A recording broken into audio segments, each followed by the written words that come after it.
understand white rage, and I'm white, and I want to understand it. So what is it that caused thousands of people to assault this building and try to overturn the Constitution of the United States of America? What caused that?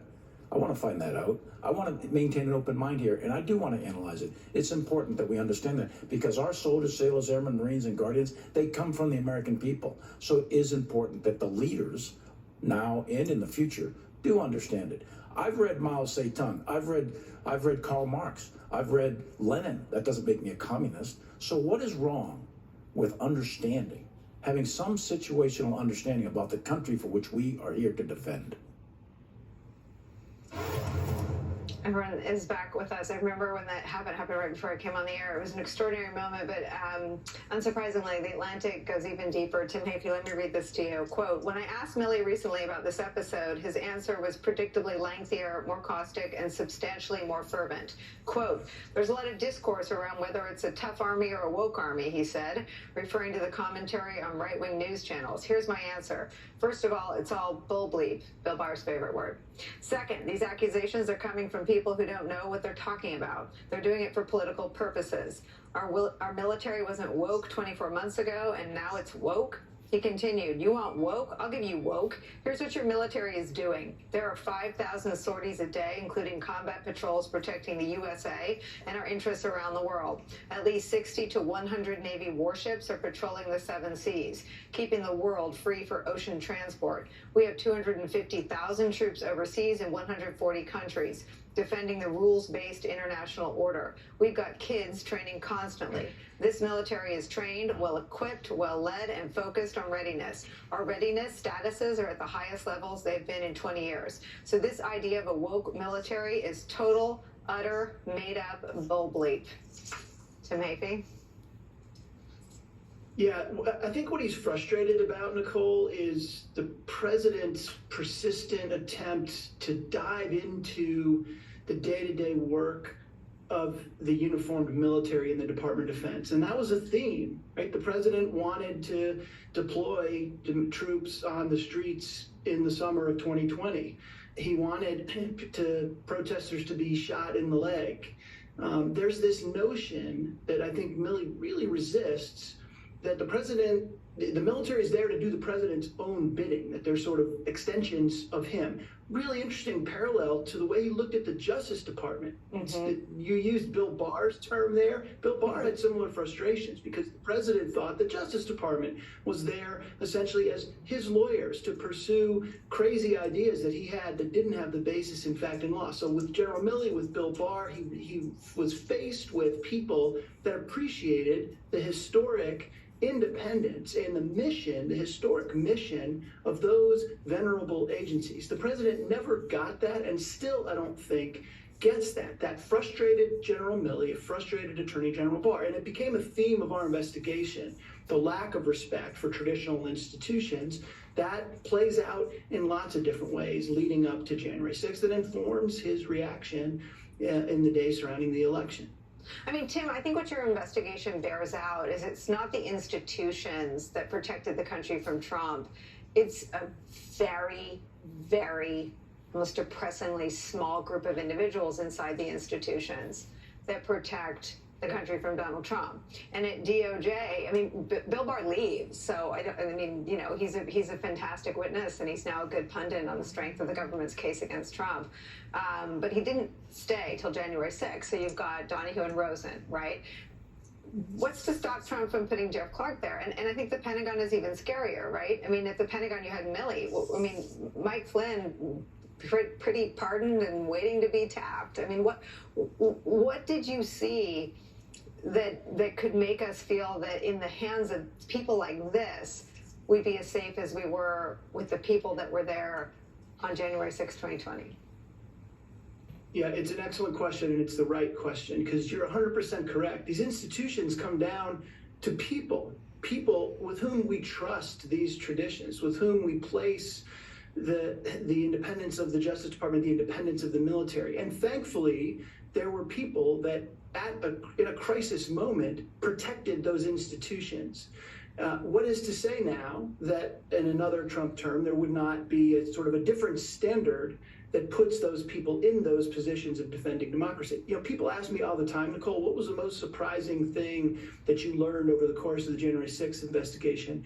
And my answer is always, you know, we came close to a different outcome, but for the strength and courage and conviction of a handful of people that in a crisis moment put the rule of law over their own political self-interest, we could have had a different outcome. So democracy comes down to people. So getting it right, getting the right people in those jobs, in those institutions, absolutely paramount to the protection of democracy. Well, and Charlie, the people, because it was a Republican administration, end up being a handful, again, a pathetically small number in terms of numbers. I'm not calling any of the individuals pathetic, but the number of them is shockingly small, and they're not all still there. And I wonder what you make of the fact that we're left to wonder whether unchecked by a Milley or a Donahue or a Rosen or a Raffensperger, everything that Milley sort of stands on the line and pushes back against becomes the new normal in this country. Well, I think that Donald Trump understands that. He understands that in Trump 2.0, he's going to have to surround himself with a different breed of loyalist, that he feels that this was the deep state that stopped him from executing what he wanted to do, and he won't make that mistake again. So I do think about this. And in fact, you run through the very, very small list of names who made a difference. You know, if you had different officials in Georgia or Arizona or Michigan, if Mike Pence had made a different decision, if members of the Justice Department had gone a different way, you know, what would our history have been? Will those people be in place in 2025? Will they be standing there? And to General McCaffrey's point, which I don't want to gloss over, under our Constitution, there are very few limits on what the commander-in-chief can do. What if the commander-in-chief says, I do want the military to do exactly what I want? The members of the Joint Chiefs of Staff do not have the power to countermand his orders. You know, under our Constitution, we had the assumption that there would be checks and balances. But what are the checks and balances besides impeachment, which we now know is pretty much a dead letter? So, you know, you have these twin problems. That thin blue line may no longer be there. And Donald Trump may have figured out that under the Constitution, he can do a lot of things that he can't be stopped. That there are no guardrails. So this is one of the reasons to be alarmed. This is not something that we can just simply hope that things will work out because the institutions will stand against him. People need to reread the Constitution, but also to look at how fragile those institutions have turned out to be. Right, and how much they rely on norms. People. General McCaffrey, I want to ask you a two-part question here. I mean, it strikes me that one of the reasons, I don't know this, but I surmise that one of the reasons this extraordinary body of reporting came out early this morning is because there is a new chairman of the Joint Chiefs, newly confirmed. CQ Brown was confirmed yesterday in this extraordinary Tommy Tuberville workaround. And Chairman Milley may feel more free to speak more openly about his tenure. But it also strikes me that anyone starting a new role in the military, any apolitical leader, may be looking at our own country the same way Zelensky is right now in the Oval Office. I mean, it's hard to make assumptions or plan much beyond the next presidential election. Do you think that is on the minds of the military leaders? Oh, I don't think there's any question of it. The international community is the same way. Putin certainly has been incentivized by Trump's behavior and the MAGA Republicans in the House to think all you've got to do is continue savaging civilian populations in Ukraine until the election, and maybe he wins. Look, there's no question in my mind. Back to Mark Milley, I've known him since he was a colonel. He's an officer of enormous integrity, beautifully educated, well-read, and sensitive to the rule of law. He's also a very tough person, both in combat under fire. He's a Princeton hockey player. You can't push this guy around.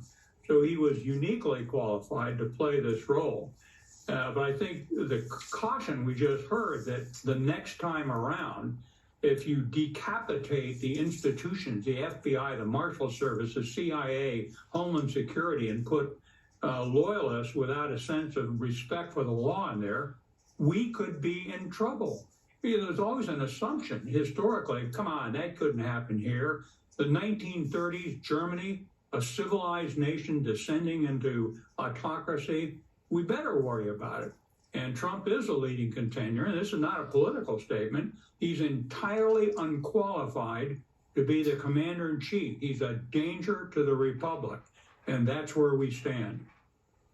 There's no better way to wrap this conversation. Let that be the end. The only thing I will add for my viewers is the piece has some extraordinary reporting that I didn't get to, and I hope you all read it. There's extraordinary examples of Chairman Milley's courage on the battlefield, extraordinary background that I've not seen reported in depth about his the legacy of his mother and father and their service. I don't know that there's a more important sort of figure from the stories and the things we've talked about certainly the last 4 years. General Barry McCaffrey, Charlie Sykes, and Tim Hafey. When I read it, I wanted to talk to all three of you about it. So thank you very much for